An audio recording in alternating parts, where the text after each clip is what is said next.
Well, good morning. We're starting pretty close to on time today, and it's June. So I have a feeling that as people join us this morning, it might be one of those lazy mornings where people spill in to join us. Also, I've heard from some people who really wanted to be here today and had some things come up. So I know that that's where the recording becomes super valuable. So if you're watching this on Facebook Live or if you're going to join us here on the Zoom, just know I always aim to have this repurposed and the video made available within a week or so. It depends on how much content, because I try to also blog about it. So it depends on how far we get into change management today. If you are joining us on Zoom, we'll do introductions as people join us and jump in on the conversation. If you're joining us on Facebook this morning, please feel free to use the comment section to introduce yourself and tell us a little bit about you. And I always try to read those comments as we get going. We don't have anyone quite yet on the Zoom, so I'm just going to let Manny introduce himself. And if people join us when you're done, we'll let them do that. If not, we'll jump right in and get going. Like I said, June, and it's nice here. I don't know what it's like where you're at, Manny. I'm sure it's pretty close, but we had a high of, I think, 99 yesterday, is what I heard. Wow. So maybe that warm weather has us all maybe wanting to hibernate a little bit this morning if we weren't ready for it. So my guest is Manny. He's with Crestcom. He's going to talk to us today about change management. I won't do your introduction for you. I'll let you do it. So go ahead and tell us who you are, a little bit about your background, and what Crestcom's all about. Sure. Good morning, everybody, and thank you, Josh, for the opportunity to be here with you. Let me tell you a little bit about who I am and what I do these days. Manny Martinez, and I'm in Olympia, Washington, where it's been also quite hot for this time of year, about a good 15 degrees higher than normal, and lots of sunshine, which has been fantastic Mm-hmm. for me. I would rather be outdoors myself too, so I don't blame people for playing hooky and going out in the wonderful weather here in the state of Washington. So a little bit about Crestcom. So Crestcom is a development organization, and we develop managers into leaders. And we've been in this industry for over 30 years. We are in 60 countries. We provide programs in 22 languages and 25,000 global clients. My experience in leadership comes from a 30-year military career. I was in the Air Force. And during that time, as a senior enlisted leader, my primary mission was to develop people and grow teams to reach their highest potential, give people the toolkit to become successful leaders. So if you're on this call and you've been a leader, a manager, someone who's been responsible for other people, you probably know that leap between being an employee and being a leader of people requires a different set of skills, some different tools to be successful. So, And oh, go can I jump before we jump? So you said something that already has me as the person who tries to facilitate these conversations. You've got me. You're going to have to dig in here because you've said turn managers into leaders. And just so you know, we do have a few people watching on Facebook. So while maybe not everyone's ready to show themselves on Zoom, we do have people joining us on Facebook. Dorothy said good morning, and Dorothy's actually the one who I believe introduced us. Yeah, hi So Dorothy. good morning to Dorothy. Thanks Hi. for joining us on Facebook. You got to tell me about. I know we're here to talk about change management, but you just said you turn managers into leaders. Can you dig into that for a little bit? Because I think that's a thing. I know we've all heard it, like leaders take you where you want to go. Man, like that whole thing. The difference between management and leadership. And can you give me your rundown on that? Sure. Well, Josh, most managers become managers the way they become parents. One day they find out they are one, and then they don't have a clue about how to hire good people, how to train them, how to keep them, how to do things like run a staff meeting, do performance appraisals, organize and plan, how to communicate, how to manage change, since we're talking about change management.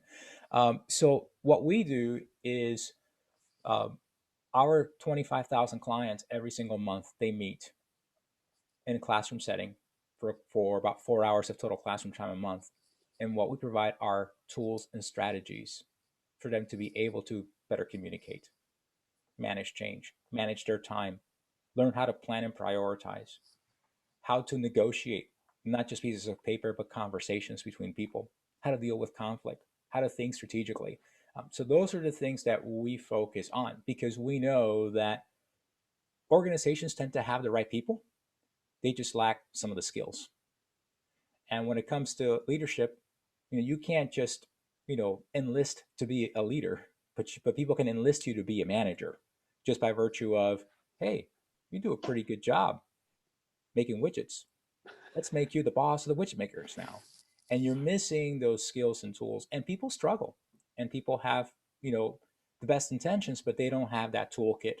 So what Crestcom does is we give people the toolkit through skills, through strategies, so then they can develop themselves and become the leaders that they want to become.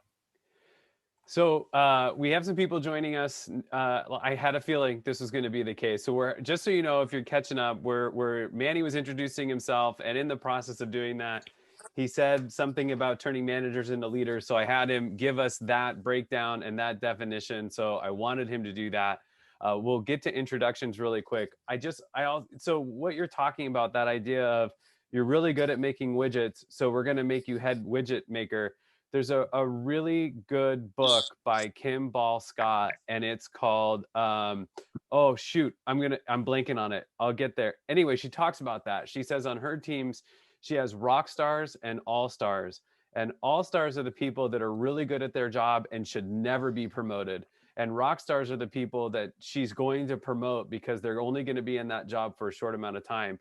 And she says one of the big things that happens is that you promote the wrong people who don't have the skill set, who or maybe don't even want to be a manager, and that creates all those challenges. So while we're getting slightly off topic, I think that idea and the difference between management and leadership is such a really good concept, and I'm sure we're going to have it come up more and more this morning. Okay, so we have some people joining us. Wendy, you were first. I'm going to have you introduce yourself. So tell us who you are, and do you have any big summer plans? And can you hear me, Josh? Yes. Um, my name's Wendy Taylor. I am the owner of Breakwater Swim Club. My big summer plans include working a lot and getting my business off the ground. Good to meet you, Wendy. Awesome. And then Susie is on. Same thing. Susie, tell us who you are and if you have any summer plans. My name is Susie McNeely, and I'm down here in Colfax in Whitman County. And I work for Southeast Washington Economic Development. And my summer plans is, well, we are farmers and cattle ranchers. So we work, and we're praying for rain. We have a very bad drought happening down here. So I'll be doing a lot of rain dancing this summer. That's awesome. Well, I mean, the drought is not awesome. Your hope is awesome. That's the awesome part. The book, by the way, that I mentioned is Kim Scott. It's called Radical Candor. This is her words, not mine. So this is it's be a kick-ass boss without losing your humanity.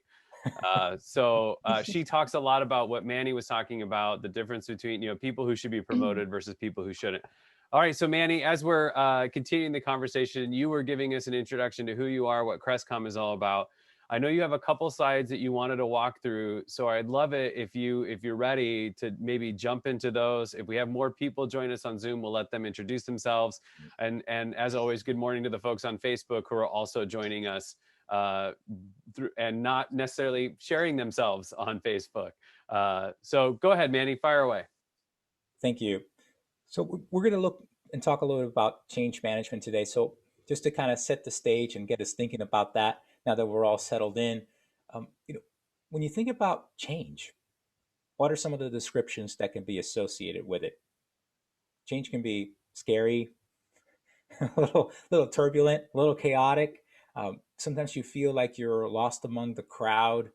You fear the unknown, but sometimes change can also be very positive, can be something that provides energy for us.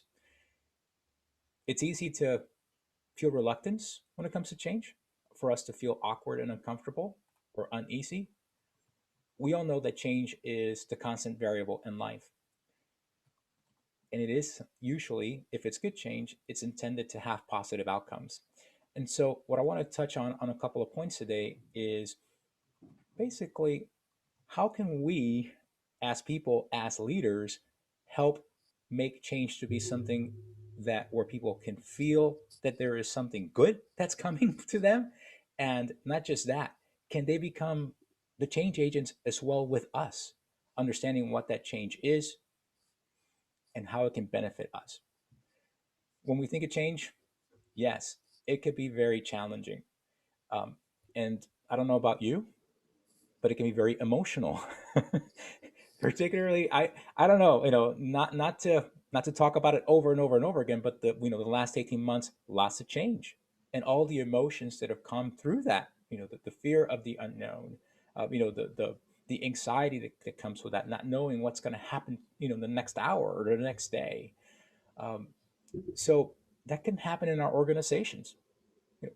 Job changes, organizational shifts within our teams or our companies, and each individual, each person in our team can respond a little bit differently to these changes that are happening. Now, I'd like you to think about, and if you want to, chat some of these answers into the chat or on your Facebook Live, is here's a couple of questions that I like to ask you. What do you like about change, and why? And what do you dislike about change, and why? So I know for me, I like change when I know that there's a benefit, when there's a value on the other end, the what's in it for me. And it's invigorating once we're done with that process. But sometimes during the change, that's where I don't like it. I don't like getting out of my comfort zone. I don't like having to undo something or relearn something. When I was in the military, we called moving from one location to the other permanent change of station, or PCS. And I would say, I like to PCS, I hate to move. I like the newness of the new experience and the new cultures and the new country, but I hate packing my house, and I hate having to, figure out, do I get rid of this or do I sell it? Do I ship it? The stressors of that process I didn't necessarily like. I like the outcome at the end, right? So I'm curious, has anybody shared some of those experiences? Yeah, actually, we had somebody jump in on Facebook, and Kara said, "Good morning, Kara." She said, "Change allows for growth, but she doesn't like being uncomfortable." So I think she's echoing what you're saying. And then Susie here on Zoom is also saying, "I welcome change. I grew up in the military and as an adult for 20 years." Dorothy, wow, you get the conversation going here, Manny. I have learned to embrace change with a positive attitude. Okay, so all of this is sort of centered around, like, change is coming. I get the end result is going to be positive. I hate moving too. I haven't moved nearly as much as you have, Manny. I hate every bit of it. I hate it so much I will help people move because I hate it that much and I know what it's like to move. I'm always like, hey, if you need help, I'll help. Okay, what happens when the outcome isn't good? What happens, or if we don't know that it's going to be good, or if we don't even know what the outcome's going to be? I mean, that's a whole different process, right? Yeah, yeah, absolutely. And and change can really test us. It can test our competence, our patience, our sanity or insanity, if you will. So what we want to do is that we want to focus on what are the real benefits of that change. And so what I want to do is I want to share with you a couple of slides that kind of talk about that. Let's break down what that process of change looks like, and then how do we navigate through a five-step process. How do we go through the change process? How do we communicate it? How do we bring our teams along to make sure that, hey, I know this change is going to be good, but when I present it to you, are you going to walk away going, I agree with you, I'm on I'm on your side, or I don't get this, right? I'm going to be reluctant because there is resistance to change. Mm-hmm. Sometimes we're the ones who resist it. Sometimes it'll be our employees or their subordinates. So I'm going to share a couple of slides to just kind of put this into perspective. And it might be a bit of an eye opener. It certainly was for me. So can we see that slide? It looks like a curve. Okay. We can see So it, yes. yeah, so what I'm showing you now is the three phases of change acceptance. So when we first get faced with a change, we're in that first area where we might be in denial or have some anger and frustration about it. You've probably been here.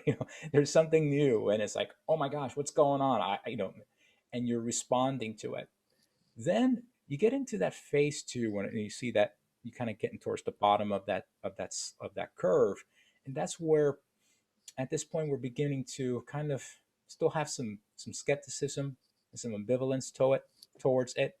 But then as time goes on and we understand it, then we begin to be the ones that are in that commitment. Okay, I understand why this change is happening. I understand why we need to do this. And now I accept it. Now I can move forward. But here is what happens with us, particularly at work, or this might happen to you, say, at home. If you're driving home and you know of a change and you're going to present it to your family when you get home, right? So here's what ends up happening very often. And here's this next slide I'm going to share with you. As leaders, we tend to be the ones who typically initiate change. We know about the change, we understand it. And so we've gone through the change acceptance first. Typically, when we're in the acceptance spot, that's when we're bringing that into the knowledge of our managers and to the people whom we lead. Guess what? When we present it to them, they're in stage one, the denial, the anxiety, the fear. They're having to go through their own cycle of change. And guess what? Everybody goes through that cycle at different speeds, at different times. And then they would in turn provide that change to their subordinates. So once the managers are kind of buying into it, they're understanding it, that's when their employees are starting to catch on and go, what's going on here?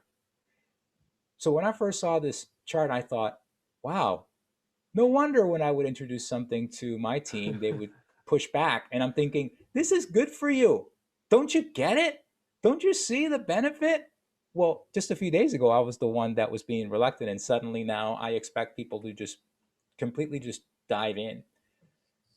And Well, then, and Manny, that can, I mean, I hate to jump in because you're on yeah, a roll, but like that's part of the challenge, right? And how many times do we do this in so many different areas in our own lives, not to mention work, where we've already gone through the steps to process through this, and now we're introducing it, and we just are making that assumption that everyone else has gone through that process too when they're hearing it for the first time. yeah, So there's got to be some mindfulness there, right? We have to go into that as leaders, as friends, as family members or whatever, that we went through this process. We have to allow room for the rest of the group to go through that process too. absolutely, absolutely. It's spot on. We have to prepare to provide that change to others, and then communicate that in a way where we can help them navigate through these phases, because they're not going to skip them. You're not going to get past them. You're not going to just introduce it and they're going to go acceptance. But what steps can we take to help them navigate through that process a little bit more smoothly? Maybe even more smoothly than when we did, because we can bring in our experience to help us put together what that looks like. Mm-hmm. And so what I want to do is I want to share that with you. Okay, Manny, so how do you do it? Right? It's easier to talk about it. It's a lot harder to say, how do we make this happen? So what I'm going to introduce to you is and we share this with our participants, this 5-step change management process. And it's really a communication tool. In leadership, it's all about communication. That's the top skill. The better we can communicate the change, the likelihood that our people will come along with us and embrace the change. And ideally, we would want them to be those change agents with us, have ownership of the change, be the people who are influencing the change. So let's talk about that. The first step is purpose. The need to go from the present state or into the future state, right? Maybe your organization is losing market share because it has not updated its product line or service, or you're in the middle of a reorganization and it's ambiguous who you're going to be working with, Mhm. or if your job's going to stay the same. So all the change initiatives needs to be clear and concise on the why. Why are we changing? What is the need? What's the pain point we're trying to solve? We need to communicate that as leaders. Why are we going through this change? And then we move into the destination. So if you are someone who, say, if you're a runner, okay, if you like running and you enter a race, you want to know where the finish line is, right? You want to know what that looks like because you Mhm. don't want to get lost. Well, the destination outlines the specifics of the desired future state. You need to be able to visualize that finish line. What is that new situation going to look like? What's the new environment going to look like? If you cannot see it yourself, how is your team going to see it? And how are they going to embrace that change? They won't be able to. So they've got to be able to see what that destination looks like. Where are we going? What is the vision? Next, you have to have a plan. So the plan is critical because without that strategic plan, that change is going to be chaotic, probably bound for failure. And this is where a lot of teams fail. They know they need to change, they know what that looks like, but then there's no roadmap. So if we're driving across country, we know it's going to take several days. We probably plan out, okay, today I'm going to stop in Montana and then I'm going to be in Nebraska day two, where I'm going to be staying, which hotels, am I going to take a side excursion, right? So you plan out and map out what that journey looks like. When it comes to change and change management, you must have a plan. Understanding what that journey is going to look like, and then continue to communicate what that strategy is as you meet certain milestones or steps, continuing to inform the team about the change, how it's going, how they're doing with the change, and how and they're contributing to it to make it a success. So you might want to consider, how are you going to get there? Is there a plan? Do you have measurements, milestones? How do you best communicate that vision? How, and the frequency of it. Do you just send an email out? Here's the plan, and then move on to the next thing, and then 2 months later walk in. So Josh, tell me about that change. How did it go? Probably pretty rough. So might you be meeting weekly? Might you be meeting daily? Might you be meeting based on each milestone? You know that best answer. The idea is, be prepared to have that plan. Now, the fourth step is the partnerships. Who are the people who are impacted by the change? You've got to know them, perhaps internally, externally. People are the ones who make the change happen, or they're the ones that don't make the change happen. Change doesn't happen on its own, it requires people. So think about and consider, what are the roles that people play in the change? Who are your external partners? Who are your internal partners? Who are your organizational influencers? You know, the people who you can count on to help embrace that change and continue that conversation and that communication with you, to help others along. Because again, if you remember that curve, everybody's going to go through those changes, but at different speeds. Mhm. So don't expect that every person on your team, even though they are moving through the change, that they're all at the same place. And we're all human beings, right? Even ourselves. And then, if we want change to be fully considered, fully adopted, there needs to be a reward. There needs to be a benefit. This is the what's in it for me. We're human beings. We want to know that there's a return of investment, and return of investment of our time, our energy, our commitment. If I'm going to be spending time changing because you say I need to, and I embrace that, I want to know there's a benefit on the other end for me, for you, for all of us. Because the reward's got to be something worth adopting, worth moving toward. Otherwise, it's probably not going to happen. Mhm. Or if it happens, it's going to probably take a little longer. So you have to be clear on what are the benefits to the business, to the team, to the individuals involved. What's the benefit of bringing in that change? What are the rewards? So these are the 5 steps of change. I just want you to take a look at them. They're all right there. And this is a good framework for people to use. And let's face it, when it comes to change, most of us have the best of intentions, right? Mm-hmm. We want what's best for our people. We want what's best for our teams, for ourselves. Yet sometimes we struggle in introducing that change or continuing the conversation, the drumbeat, if you will, the communication about it. So I hope that these 5 steps will help you navigate those changes and also introduce those changes within your teams. And this is something really good, not just say at work, but also say at home. If a change needs to happen, we need to also understand, how do I introduce that to my spouse? How do I introduce it to my children, right? I'm sure there are situations you can come up with. For example, in my kitchen right now, uh, I had a water issue with my dishwasher. Well, half my floor is missing. So there's definitely change that's going to happen. And so we're thinking about the rewards, the what's in it for me. For my wife, it's new floors and new cabinets. So she's really excited about the change. She's already gone through all the changes. I'm still coming up. I'm still coming up that hill, but she's already gone like, oh yeah, I see the benefit. I see the value here. And that's the energy that we want, hopefully in the end, when it comes to our people. Do they see and embrace the benefits of that change? And when they do, then they will also take ownership of that. And in many cases, even be the helpful change makers for us. Okay. Yeah.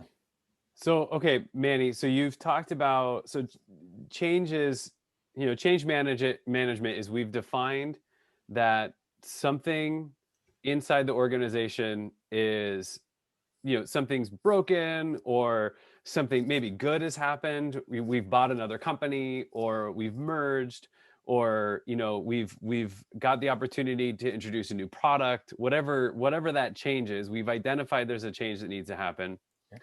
Change management is how we implement that change.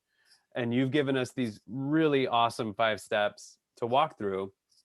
But I have questions about these steps. I Sure. have so many questions. So my first question is, let's say you've identified that you've identified the change that's happening, right? There's this thing that's happened within the organization, and we need to address it. Skipping ahead to step 3, which is the planning phase. Mhm. How much do you involve your team in that step 1 and step 3? Do you just say, here's the change that's happening and here's how we're going to do it? Or do you say, here's the change, do you all agree with it? And then how do we implement, like, how do we do this? And do you invite feedback? I'd love to hear your thoughts on that. That's a really great question. I would I would say that your answer is based on, if you know what that change is, who are going to be the partners, right? So we talk about the partnerships. So if it's something that requires your team, their input, their action, they're the ones that are going to take the steps to make it happen. Your involvement in with them to make the change process happen is critical. Hmm. You can't bypass them. I'll give you an example. Several years ago, last century, when I still had hair, I worked as a mid-level manager in an office of 7 people, but it was only 4 of us. And so we customer service office, we'd work in the front desk all day long, just slaving away. And we'd close the doors and go, great. Then you go to the back office and you got loads and mountains of administrative work. And we didn't want to just spend every day working hours and hours in overtime. Well, my team was the one doing all the work. So I sat down with them one day and I said, hey guys, I know that we're understaffed. Um, and I know that we want to get certain things done. And these are the things that we want to complete every single day so we can leave on time. How do we make this happen? What kind of things can we do to help each other as a team, start on time and end on time? And then I just let them talk about that. Mm-hmm. And they came up with the ideas. They came up with here's some solutions for us to do this, to change what we're doing. And we agreed upon them and we moved forward with them. And it was great. When your team is the one that's being part of that and building that, they're going to have buy-in. Mm-hmm. They're going to have that empowerment. So if you're sitting in that conversation with them and they're telling you, here's what I will do and here's what we can do, and then it's, as a leader, your job is pretty simple. You're just now becoming that door to open up their ability to go through that change and to remove the obstacles that they might face so then they can complete the change. Your job just became really easy, or easier, if you will. Now, there are sometimes changes that are necessary, that there might be reluctance and ambivalence, right? I'm not going to say that every change is going to be just, a bed of roses is going to be wonderful. And that's where you as a leader need to make sure that you communicate those benefits, why we're doing the changes, why these things are happening. So for example, let's say that our organization's got the really busy peak season coming up right now, and there is a temporary policy, no vacations for the next 3 months unless there's some sort of, family emergency or something like that. Now, I don't like that policy. You probably don't like that policy. Nobody on the team's going to like the policy, because who likes being told they can't take time off? Nobody, right? And you're going to have some people who are going to be resistant to that change. So then how can we as leaders then articulate to those people the reasons for that? Hey, here is why this is happening, right? We're coming up to our peak season. We're understaffed right now. This is only a temporary situation. And this is what we're going to achieve after these next 3 months. And I need you to help me make this happen. You guys are the folks that make it happen every day. Your involvement is going to make this successful. What the plan is during those 90 days. Be clear and transparent about it. And then make sure that, again, through the partnerships, this involves these individuals and these people. And then the rewards. Hey, after the 90 days are over, we're going to be able to celebrate our success because we've been able to take care of these particular jobs or complete these particular contracts. We're going to have a big celebration just to take some time off, and then we will give you some additional compensation time to make up for the time that we had to just kind of put ourselves in a 90-day period where we were just working really hard, and then continuing that conversation, being transparent in the process. I know I'm asking a lot of you. I don't like it myself, but I also understand the benefit. And I know what could be detrimental if we don't apply this particular policy. I don't like it, but it's only temporary. This too shall pass. It includes me too. So just being clear and transparent in that process when you do happen to come up upon someone who is resistant. And you will have that. That's just part of who we are as human beings.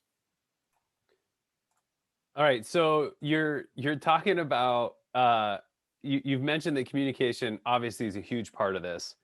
So I think leaning on your experience, it might be really helpful for us to cover some of your top communication tips, because that example you just gave, it sounds like there's two, to kind of take a step back. There's a couple examples of where change is going to be coming. It's going to be a change that involves your team as a partner, where they're going to be a part of implementing a new product or making changes to customer service protocol or whatever. So getting their feedback is really important. But then there's going to be times where getting them involved in the plan isn't necessary. You're just telling them, look, we're short-staffed. This is our busy season. And for a temporary window, we're not letting time off happen. And that sucks. And that's the change that you're managing. So in those two cases, there's different ways to facilitate that. Sure. But communication becomes the key driver in both of them. So how, I mean, give us your top tips on key, like effective communication, because as we were talking before we started recording and before we went live, that's something I'm learning all the time, is how bad I am at communication when I think I'm being really clear. Thank you. One of the key things about whether it's change management or just leadership in general is we have to communicate things more than just once. We talked about that earlier. Just don't fire off the email and then expect that people are okay, read it, got it, you know, and they move forward. It's not that simple. We have to communicate. One of our faculty staff at Crestcom says, communicate something 7 times in 7 different ways. Maybe you do need an email to capture the essence of what that change is, but then spend time to talk to people individually. Hey, how's this coming along for you? What do you think about this change? Are there some areas that we can improve as we are going through this process? If there was something different that you could do, what would that be? Asking questions of your people who are being affected by the change, thanking them for helping make the change happen. Also, as you progress through a change, if there are things that are going well, talking about those successes, if you will, because people tend to do the things that they are commended or rewarded for. What gets rewarded gets repeated. So those are some of the things that you can do to continue to communicate. And I think transparency is really important, particularly in the change process. Transparency in letting people know what they need to know. If for some reason there's something that you're not sure of yet, be transparent about that. If you're asked a question and your answer is, I'm not really sure, then say that. I'm not really sure. Let me find out. Let's get answers to this. Or this is something that's still in the works. I'm not able to speak about it because we're still working through some of the details when it comes to your question. However, as soon as I know, I will be letting you know. Being transparent with people and being open to their questions and their feedback. If we're going to be transparent, it means that I have to be approachable. People can come to me to ask me questions, to get more details and advice. There's a communication tool that we talk about at Crestcom called the afters, meaning that if we know what we want to achieve through a process or a product or a task, when we give the right information the first time, we get the right results the first time. If we provide the right information when it comes to the change and the information that they're going to have questions about, then we're going to solve and answer their questions as we're providing the change. So, think about it from the opposite end. If I'm going to share this with a team or with someone, what kind of questions might they have? And provide those answers as you are providing those 5 steps. And then get your team. This is something that might make you a little bit uncomfortable, vulnerable, but people connect with humans. We want to work with people. We don't want to work with robots. So get your people to get into a mindset where they ask you additional questions to learn more, to be leaning with curiosity, if you will. So if you're telling them about the change, ask for questions. What else would you like to know? What else would you like me to clarify? What is it that perhaps I was not necessarily as detailed about? And let them tell you. Open that door from the beginning. Just don't go and then have a nice day, right? And then they're left to stew on it, to wonder, to read into things. Get your team into the idea of asking second questions or future-based questions. Okay, so I know that we want to implement this change that is going to be the 90 days of, no time off. When we get past those 90 days, what's our workload going to look like? Will there be a change in schedules? Will we be expected to work the same amount of hours, or will we go to a much more shorter time frame? Um, you know, if I have particular issues during those 90 days, how do I address those? If I must take some time off for an emergency, who do I turn to make that happen? And how can I make that up later down the road if I need to? So allowing your team that space to ask those questions so we can then better communicate. And from there, you might come up with things like, I had not thought about that, but together, let's find out how. And And that that shows that you're a human being.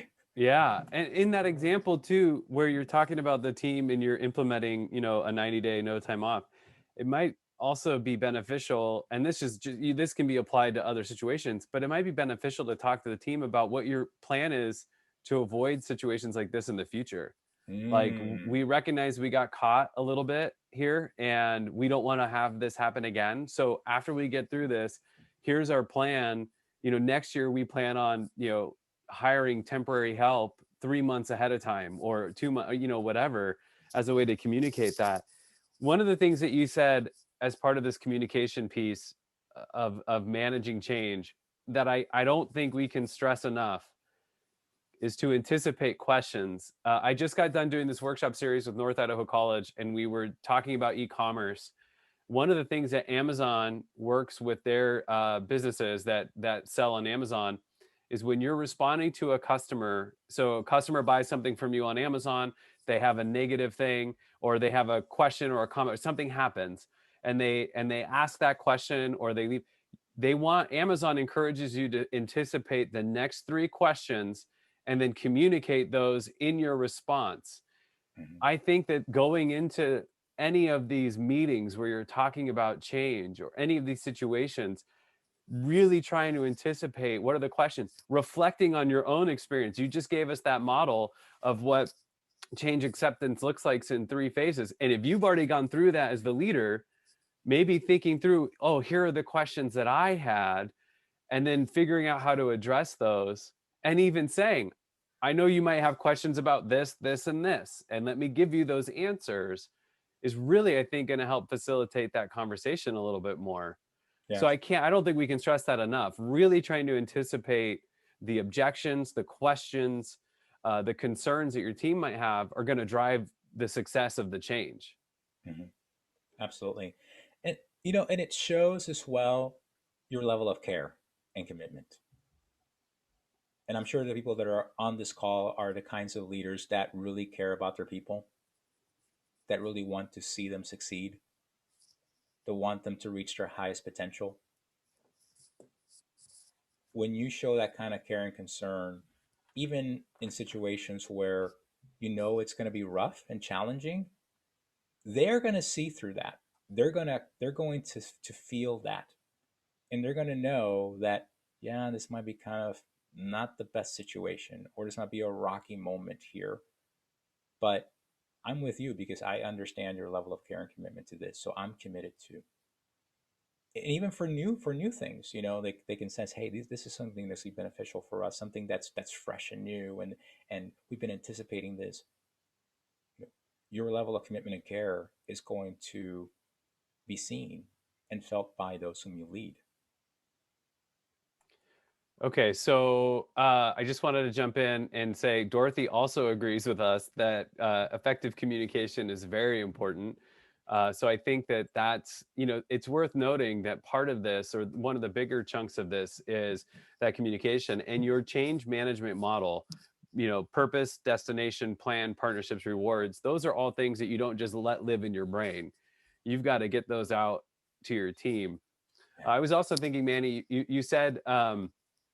I've taken so many notes. I have to find what page I'm on. Communication is key, and you gave us some tips. You said you've got to repeat, communicate more than once. You even said another leader within the Crestcom community has said, do it 7 times, 7 different ways. It's almost like you should, as a leader, if and you could even think in your family systems, in your friend groups, in your team at work, if you're going to communicate change, maybe even map out, this is our first meeting of several meetings where we're going to talk about and address this, because I know you're going to leave here and you're going to process your way through it. I mean, that goes back to that transparency part. Even tell them, here's what you can expect as you process your way through this change. Yes. I mean, it's almost like, shouldn't we consider almost having an agenda of how we're going to communicate, maybe mapping it out ahead of time? Absolutely. That's that plan step, right? If we're going to, again, drive cross country, where do we want to stop along the way? Let's stop in Montana on day one. Let's stop in Nebraska on day two. We'll, we will stop in Pennsylvania on day three. And what are we going to do when we're there? Having that spelled out, mapped out. Now, if you do that, stay committed to it. You can't put the roadmap and then not use it. I'm driving to Montana, and then next thing you know, we're staying in Wyoming instead. Be committed to it. Doesn't mean that you don't necessarily are inflexible to make changes. If you do make changes, who are the people involved in the plan? They need to be part of that. If it was a change you all agreed on, and now suddenly we got to make a change to the change, they need to be part of that. But yes, once you make that commitment, stay with that commitment. And every time that you meet, if it's a weekly meeting for 6 weeks, have an agenda for that meeting. What is that meeting going to look like? Okay, we'll just get, the five of us will just do a quick report, a couple of minutes as to how this is working, what areas may not be working, and what are our next steps. Yeah. What's working well? What's not working well? What's my next step? And then having that conversation and being deliberate about it. And I'm not a anti-meeting person. I'm just an anti-unproductive meetings person. And there are a lot of unproductive meetings out there that we just meet just because we think we have to. Just like we believe it has to be an hour meeting because it's always been an hour meeting. Well, does it? Can we accomplish this in 15 minutes? If it gets the job done in 15, let me give you back your 45 minutes to go and do something else that's much more interesting than listening to me talk. Man, I think that just jumps in, and I that tees off this whole other conversation, and I'm seeing this happen a lot, especially, and we haven't even talked about the pandemic yet in the last 18 months and what that's meant to a lot of us. But this conversation of I don't care. No, there's certain jobs where this doesn't apply. Like if you're working in a warehouse, you're there for 8 hours because there's 8 hours worth of work to do. But this other, maybe other professions, I don't care how long it takes you to do your job as long as you get your job done, right? This idea of 8-hour work days in environments where it's maybe not necessary. And you were just touching into that. There's a lot of teams that are struggling with this concept as part of this change over the last 18 months is that I was more productive at home while working fewer hours, right? And I think it's important as a leader, and maybe you agree or disagree, to maybe start to be flexible as we look at what work in the future is, right? Because we've learned a lot in the last 18 months, for better Yes. or worse. Yes. I love that concept of we've learned over the last 18 months. Let's hope that what we have learned can be used as a springboard to help us be better as people and as leaders and as teammates moving forward. That this was not just a temporary band-aid and now we pull off the band-aid and we go back to what we used to do. There is no going back to what we used to do. Um, so let's not pretend that what we've done over the last 18 months is not of some benefit in some way. So it's funny because my nephew who's in Florida, he's a high school freshman. When school started coming back into a classroom, he started going back and he found the same thing. He was much more productive in his schoolwork at home, and then he had other times left to do other things. What happens often at work is for those of us who are perhaps a little more efficient with our time management or a little more disciplined, is we get distracted because people come by or you get that email and that ding, or it's there's noise in the background. It's very easy to get distracted, and that distraction takes away our time. It takes about 20 minutes for us to really get focused on something we're working on once we're distracted. But on average, or at least pre-pandemic numbers. On average, most people at work would get a second distraction within 11 minutes, which means that you're not even focused yet and you got distracted all over again. So for many of us that are really busy and we were in, say, working from home, hey, here's my task of agenda items to do, my to-do list, boom, boom, boom, got them all knocked out. Bam, the work is done, right? This is great. And there are organizations that moving forward, they're finding this is a much better approach for them. They're being more productive, more effective. For other organizations, not so much. And so they have to work through that process of what's going to work best moving forward. Not necessarily throw away what we've learned, but how can we use it as an opportunity to improve what we're doing? So if we're going to be facing each other and working with each other in a physical setting, what might that look like today? What can we do differently from what we've learned in the past and bring that into the future? I think that that would be a change as a leader that I would be looking at addressing, and maybe it's a change as a leader that some people aren't even aware of, but I know it's this ongoing conversation of the future of work. I mean, kind of what you're talking about is if I'm a leader or a manager and I'm recognizing that my team seemed to be more efficient when they were working from home, now they're back in the office, they're not as efficient. Maybe instituting things like it's okay to turn off your internet. Like there's all these apps that you can do where you can put your internet in timeout or email in time. You can turn off your inbox. I think we got so used to in working side by side with people of this idea of on demand, right? You're there. So when I need you, you're there for me, regardless of what that does to you and your schedule and what you're working on. Yeah. And maybe it comes back to that mindfulness, maybe being more mindful. And it's like that coffee mug saying, right? Your emergency does not constitute an emergency on my end, right? Like, and so I think there's this great opportunity. We don't have to solve all these problems, but there's a really great opportunity to identify some change as a result of the last 18 months and provide an even better experience for your team moving forward. All right. So that, to me, that begs a couple of questions. And my first one was, so Manny and I were talking just before we started recording. I'm going to share this article with everyone.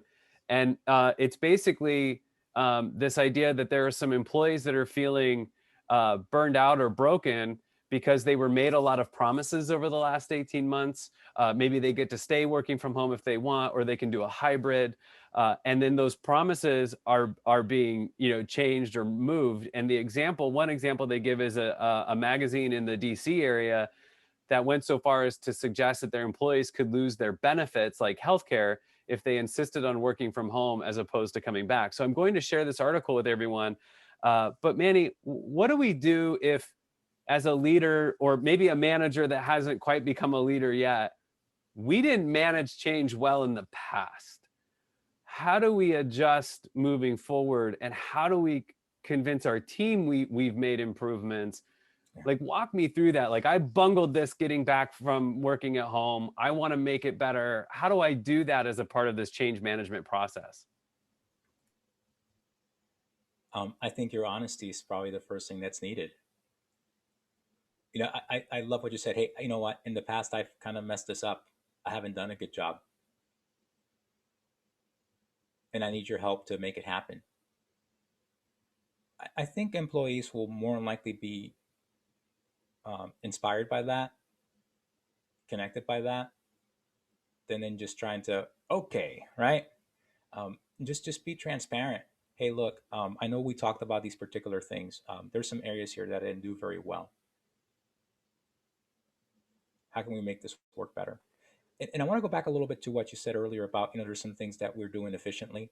I think we also need to be aware of what things during the past 18 months or so have we done inefficiently. I would say that every organization has its strengths and has its areas that need to improve. So as we've learned some areas where we are being effective, efficient, productive, there are probably areas where we have been less efficient or less productive. What are those? And those are conversations we should be having as well. Now, I'm not saying that, well, because of this, that trumps this other thing. No. What I'm saying is we need to be eyes open about that as well. There's this disconnect I'm seeing too.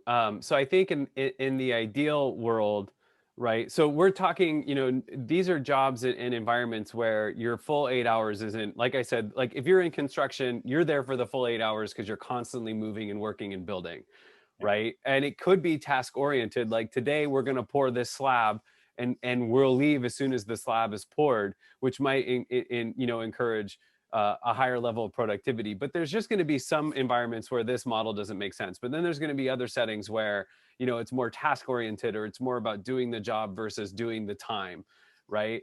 But this idea that I think efficiency has been something we've learned about, but there's this conversation happening where on one hand, you have a team saying, we feel more efficient when we can work from home or, work in a different environment, but also still saying we're too busy or we have too much going on. So there's this weird dynamic where you have these teams who were accustomed to a certain level of productivity and a certain level of output or things going on, who have found that they're more productive at the same time. Does that make sense? Like I'm getting more done in a shorter window, but I'm still giving you the same pushback that I always did, which is we have too much to do, right? Yeah. So how do you that's a change that's one of those things we've learned is maybe while your team has become more efficient, your model hasn't adapted to give them more work, right? Or to give them more to work on. So Yeah. that could even be a change that we would have to negotiate, right? Sure. And figure out. Sure. Or the flip side is, which people are saying, I'm busier than ever. I thought I was busy before the pandemic, and now it seems like I don't have a moment where I'm not working. Define what those parameters are. What is our measurement of success? If you're working from home, these are the things that we want to make sure we get covered during a particular day. And when can we happily say, I can turn off the screen or go for that walk or go hang out with my kids? And the same thing, perhaps you worked in an organization that was essential and continued to stay at work even during the past 18 months. It doesn't mean that people were dealing with changes from their family or their kids, things that were not happening inside the organization. Let's not pretend they don't bring those things to the workplace. They do. And so their lives are being affected, even though maybe the job site looked the same, wearing a mask and maybe a little bit distanced, but their lives changed, their situations changed. And so we as leaders we're managing that too. We may not see it, but it's happening to our people. Yeah, Kim Scott's book, Radical Candor, and I'm sure Manny, you and the team at Crestcom probably have feedback on this too. But that's one of the things that Kim Scott addresses in Radical Candor is that room that you need to create for people to bring their whole selves to work, and the fine line between becoming too personal versus not being personal enough. Right? We can't be robots. You can't expect that.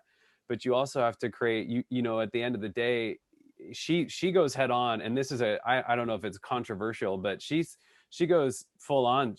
You're a boss, and there is something, you are in charge, and there is a difference between you and your team. Doesn't mean you can't be, personable. But what she talks about is really identifying what the people on your team, what their hopes and dreams are, career-wise and otherwise, and how you can help them in that. But that idea of the last 18 months of what we've learned, both the good and the bad, is such a really interesting conversation to me. I said earlier, just a few minutes ago, that this conversation begged two questions. What if we haven't, managed change well in the past? But the other question, Manny, and I was going to ask this anyway, but it seems key. What if I'm that manager and the last 18 months I don't see a need for change, but there clearly is one.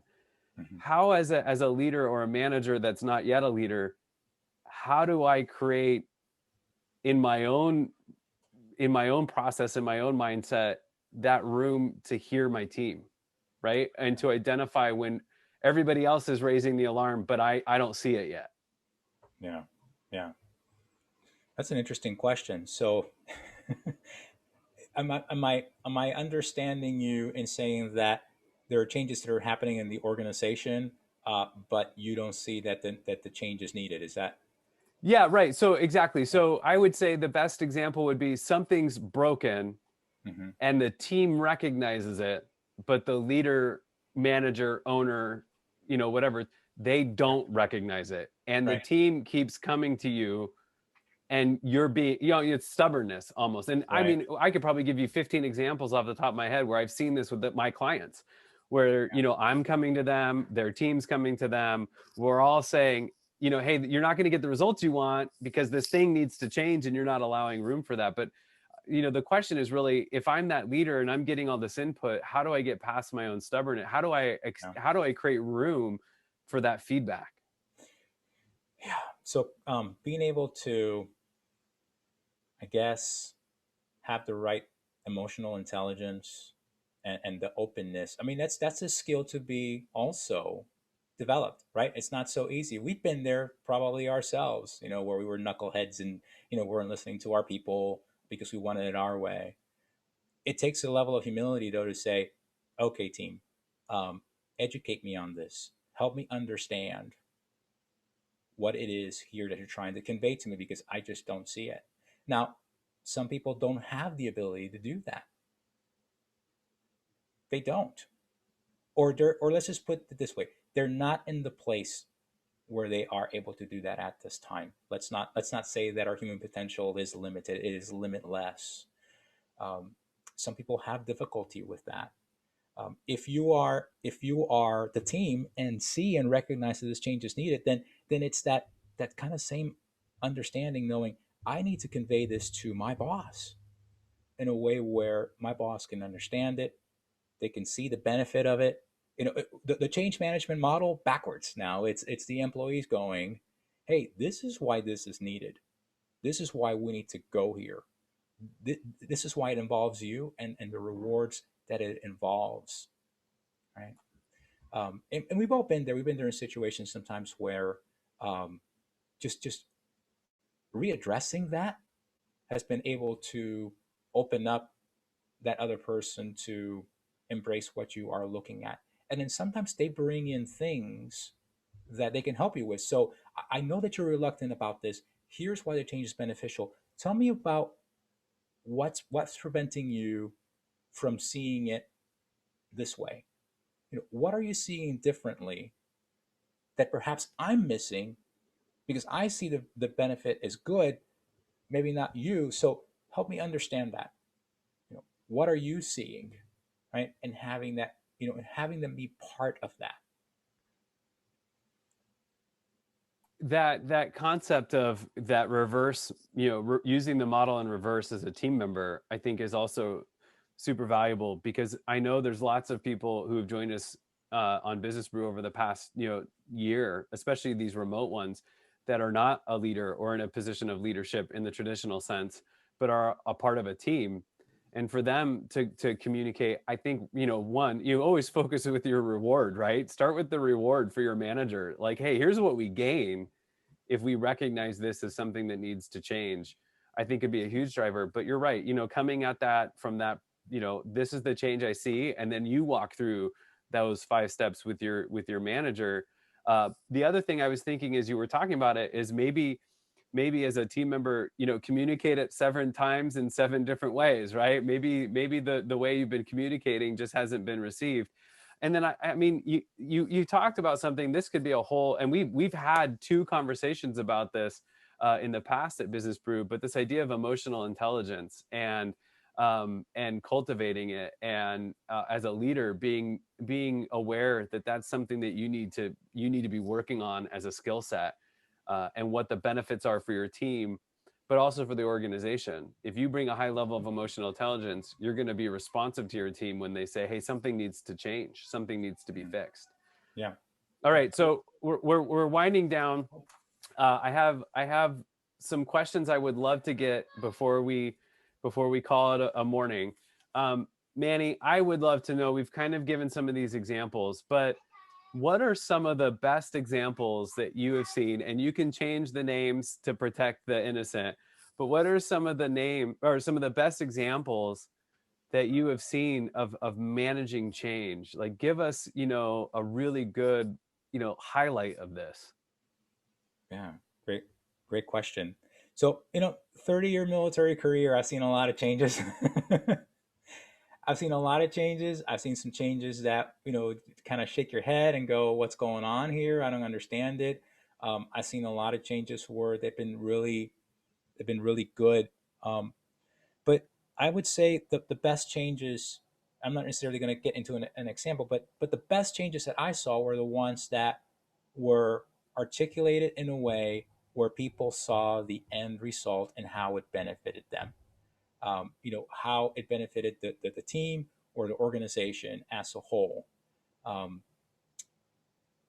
if they don't see the benefit, if they don't see what value that change comes from, they're gonna just give you enough if they have to do it, just enough to make it happen, and they're not gonna do it very well. Um, in my last assignment, we had many um, uh, military people and civilians working side by side, and I often would note that here the new sheriff's in town, the new military person's in town, and they've got all these bright ideas and all these changes and all these things, and of course they just wanted to just plow right through and implement them without their team's input. Well, the civilian people that would work there, they'd been there for decades. So their attitudes were, you'll be gone in 2 years. I'll just do enough to stay out of trouble.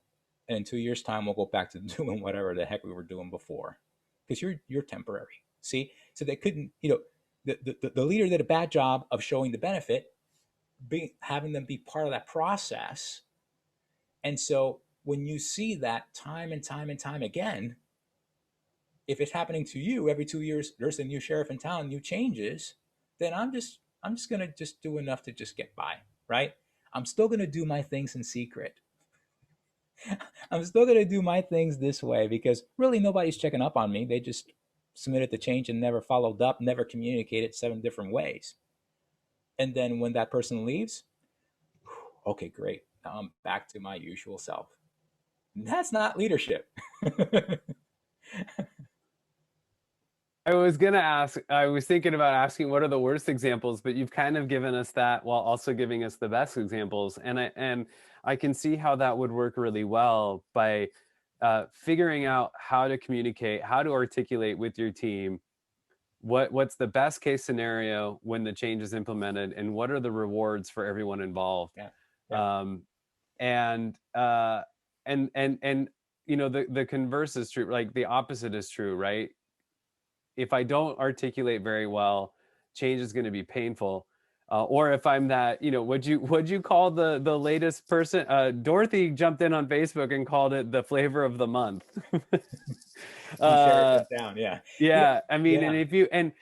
how many people can see have had an example of that where you're on the team and a new leader comes in and unfortunately the team takes this model of, yeah, we've tried that, or that won't work, or here's all the reasons why that won't work, Yeah. but also identifying that the leader maybe didn't do a good enough job of walking through Yes. those steps Yeah. to get everybody into the same place. And also maybe not doing a good enough job of just, I think, what observing, if you're new to the team or new leader, observing for a while before your Yeah. fresh ideas take off, and then maybe seeing how you can implement them might make a little bit more sense. Yeah. A couple old chiefs of mine, when I was coming up, they would say, when you first walk into a new organization, you're going to do three things: keep your eyes open, keep your ears open, and keep your mouth shut. If you really want to find out what's working, what's not working, what might need change, just do that. The people will come to you and tell you what needs to be changed. The people will come to you and tell you what's working and what's not working. And wouldn't it be awesome if you actually, as a leader, are helping make the changes that your people want? I mean, at least the ones that obviously, within reason, right? It's, but for the most part, people have the best intentions. People want to come to work feeling that they're valued, like what they do has value, that they're adding value. So the things that they bring to you will be aimed towards that goal. And if you can help them make that happen, they're going to be the ones that are going to be your change agents. That is, yeah. That's awesome. Okay, on that note, Manny, we will keep it open for a few more questions. If people have questions on Facebook, please feel free to use comments. If you're here on Zoom, you can use the chat tool. You can also, I mean, just unmute yourself and butt in. But I want to first just thank you for your time this morning. I took so many notes. I have so much to dig through to try to get this back up online in the blog and up on YouTube. So I really think that you provided a lot of value, and we even managed to talk about the changes of the last 18 months. So thank you for your time this morning, Manny. We really appreciate it. It's been a pleasure. I've enjoyed this morning. I'm going to put my contact information in the chat. Oh, sorry, cancel that because I almost hit the wrong button. Feel free to do that. While Manny's doing that, and I'll make sure to get it over to Facebook as well. Just a quick note. My goal is to take July and August off from Business Brew. We're going to be weighing what getting back in person might look like. One of the big things, Manny, speaking of change, that I've been thinking about is getting Business Brew from the in-person environment that it was traditionally in into this pandemic version was a huge change. So we started streaming it. We started making it available as a recording. Previously, it was all done online. It was, or I mean, all done offline. It was all done in person. Yes. So one of the things I'm trying to navigate is, can I do both in the future? Is there room to do it in person and still provide it in an online without ballooning cost? This model right now is free. If I start trying to figure out how to record it, that might, in the live setting, that might change the cost. But also, just when and if and what's the right time to get back to doing it in person, right? So those are some things that I'll be navigating. Part of that for me is going to communicate. So we're going to take July and August off.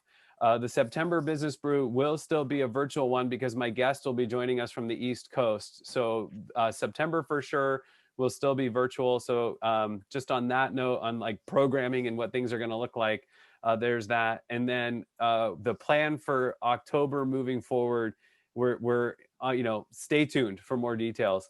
So again, Manny, thank you so much for your time this morning. I really appreciate it. His contact information's in the chat. I just put it in the comments on Facebook.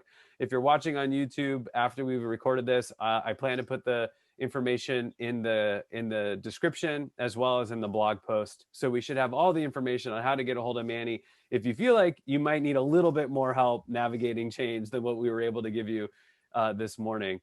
So with that, thanks, Manny. If you have any questions, we can hang out for a few more minutes. Otherwise, have a great rest of your day.